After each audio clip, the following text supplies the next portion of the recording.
जय श्री राम भाइयों। मैं महामंडलेश्वर डॉक्टर मोनानंद सस्ती रामानंद आश्रम से। देखिए, प्रश्न है कि ब्रह्मा विष्णु महेश कौन है और राम कौन है?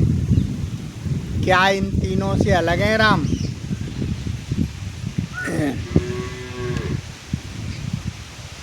समझें आप। प्रिय भाइयों, ब्रह्मा विष्णु महेश एक ही हैं, अलग नहीं है। जिस समय रामेश्वर की स्थापना हुई थी तो भगवान शंकर की पूजा राम जी महाराज ने की। तो भगवान शंकर से पूछा गया कि आपकी स्थापना हो गई है रामेश्वर महादेव? बोले नहीं। राम जिसके ईश्वर हैं वो रामेश्वर है और मेरे तो ईश्वर राम है, क्योंकि मैं राम का भजन करता हूँ। राम जी महाराज से पूछा गया, महाराज रामेश्वर की स्थापना हुई है और शंकर भगवान ऐसे कह रहे हैं? बोले नहीं, ऐसा नहीं है। बोले फिर कैसा है? कि राम जिनका भजन करते हैं वो रामेश्वर हैं। यानी राम जिनका भजन करते हैं वो रामेश्वर हैं, अर्थात शंकर भोलेनाथ हैं। तो दोनों ही आपस में एक दूसरे का भजन करते हैं, एक दूसरे को मानते हैं। देखिए, पुण्यार्थ रामायण में लिखा है, कन्नड़ रामायण उसी ने लिखी है, साउथ के एक विद्वान हुए, उन्होंने लिखा है कि जो जिसका भजन करता है वो वैसा ही हो जाता है।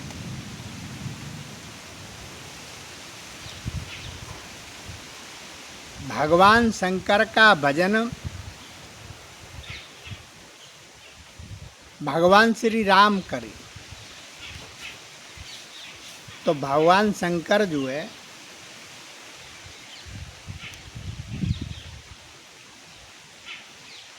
वो श्याम वर्ण है, तो राम जी भी श्याम वर्ण हुए। भगवान विष्णु भगवान शंकर का भजन करते हैं तो भगवान विष्णु जो है वो श्याम वर्ण हो गए, भगवान शंकर का असर आ गया।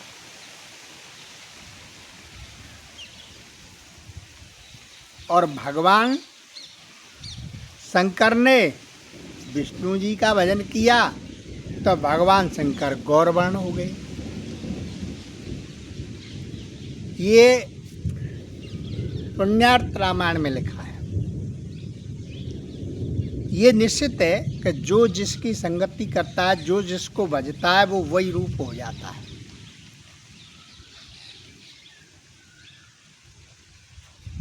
अब ब्रह्मा विष्णु महेश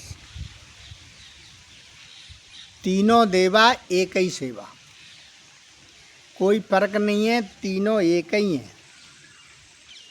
रूप अलग अलग हैं, स्वरूप से एक ही है। स्वरूप यानी आत्मा एक ही है। भगवान राम वो बहुत अलग हैं, 4 राम हुए हैं, परशुराम, बलराम, दशरथ पुत्र राम और एक राम। ये सबसे अलग है। जासवंशते उपजय नाना संभ व्रंच विष्णु भगवान, वो राम है। जो सबकी आत्मा है वो राम है। कार्य अलग अलग हैं। ब्रह्मा जी सृष्टि का निर्माण करते हैं, विष्णु जी पालन करते हैं, शंकर जी संहार करते हैं,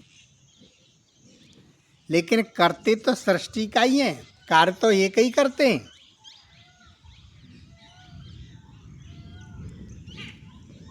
इसीलिए एको ब्रह्म द्वितीय नास्ते और एको अहम् भविष्यामि। एक से जब भावरूप होता है तो ये सब ब्रह्मा विष्णु महेश सब बनते हैं। चिरकाल के हैं लेकिन बनते हैं। शिव के अनेक रूप हैं। शंकर जो है वो संहार करता है, शिव कल्याण करता है, महादेव सब देवों में बड़ा है। फिर इसके अलग अलग 11 रुद्र रूप में है भगवान शंकर, जो 11 ज्योतिर्लिंगों की स्थापना हुई है। हाँ, भगवान शंकर को आदिदेव भी कहा जाता है।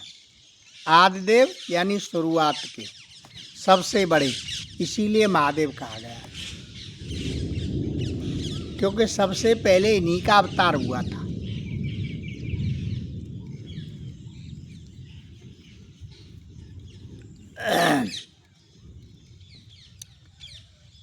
श्रीमद् देवी भागवत के अनुसार आदि शक्ति का अवतार हुआ था।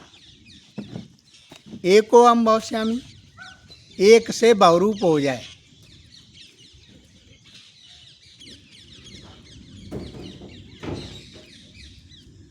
तो बहुरूप में आदि शक्ति का अवतार हुआ, शुरुआत की शक्ति। उसके 1 से 8 मुख, 2 से 16 भुजाएं थी।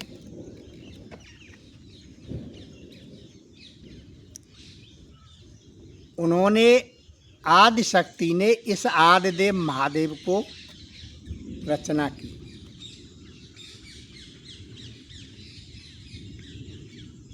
और रचना जैसे हुई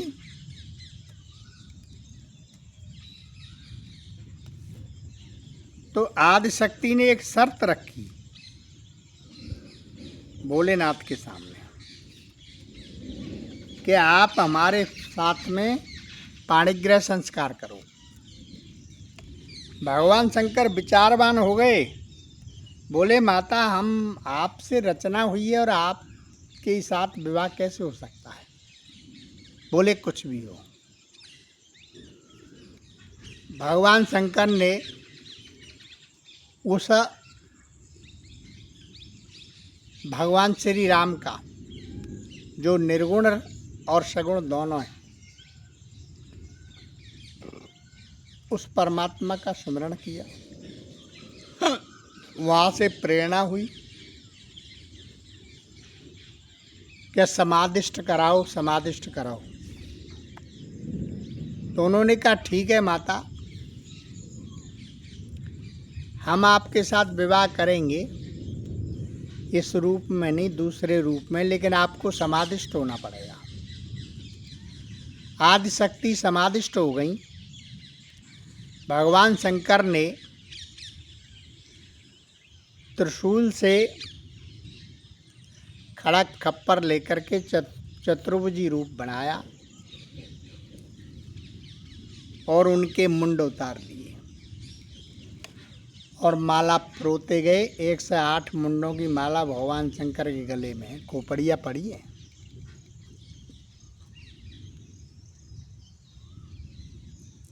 और आकाशवाणी ने कहा कि ये शक्ति का लहू अगर पृथ्वी पे गिर गया तो दोबारा पुनर्जीवित हो जाएंगी। तो उदी आदि शक्ति का जो लहू निकला वो खप्पर में ले लिया और उसको अमुक जगह गाड़ दिया, जिससे सती का अवतार हुआ था। राजा दक्ष के यहाँ, उसी की सीमा में गाड़ दिया। फिर शंकर भगवान ने सती के साथ विवाह किया था, क्योंकि वचनबद्ध थे।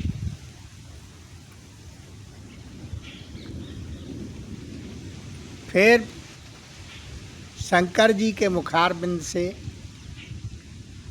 पूर्ण शक्ति से भगवान विष्णु का अवतार हुआ। बस भगवान विष्णु के नाभि कमल से ब्रह्मा जी का अवतार हुआ। यानी तीनों एक ही हैं, कहीं भेद नहीं है। कार्य तीनों के अलग अलग हैं और राम जी इन सबसे अलग हैं, पारब्रह्म परमेश्वर हैं। सगुण स्वरूप में आते हैं जब जब धर्म की हानि होती है, जब जब होए धर्म की हानि, बाढ़ सुबट असुर अभिमानी, यदा यदा ही धर्मस्य ग्लानिर्भवति भारत अभ्युत्थानम् अधर्मस्य तदात्मानं सृजाम्यहम्। धर्म को, गौ ब्राह्मण संत को, धरती को, सबको शांति देने के लिए, अग्रसर करने के लिए निर्गुण से सगुण हो जाता है और अपना कार्य करके उसी शक्ति में विलीन हो जाते हैं। ये ऐसा क्रम है, आपकी समझ में आ गया होगा। जय श्री राम। मस्त रहें, व्यस्त रहें, आनंद।